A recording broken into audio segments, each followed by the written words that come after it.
মা বাবাকে বৃদ্ধাশ্রমে রেখে আসে, সেবা যত্ন করে না, তো হাত খরচও দেয় না, ভরণ পোষণও করে না। আপনার পিতা মাতা আছে, মা বাবা আছে? বাবা মারা গেছে, মা বাচ্চা আছে। মা বেঁচে আছে। আপনার সাথে থাকেন?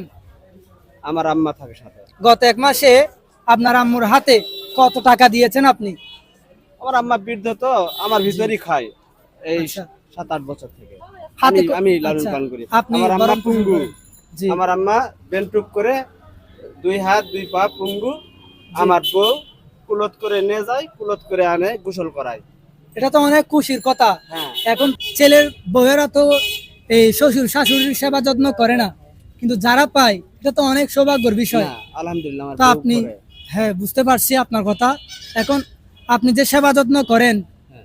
এটা একটা কথা।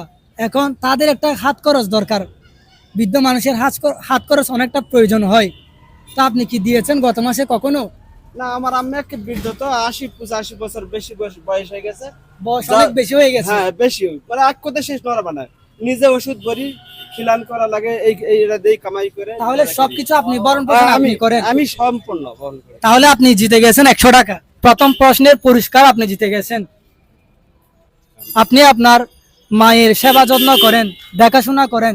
এখন তো বর্তমান সময়ে অধিকাংশ পুরুষ, অধিকাংশ সফল ব্যক্তিরা, ডক্টর, ইঞ্জিনিয়ার সহ অনেক সুনামধন্য ব্যক্তিরা তাদের মা বাবাকে বৃদ্ধাশ্রমে রেখে আসে, সেবা যত্ন করে না, তো হাত খরচও দেয় না, ভরণ পোষণও করে না।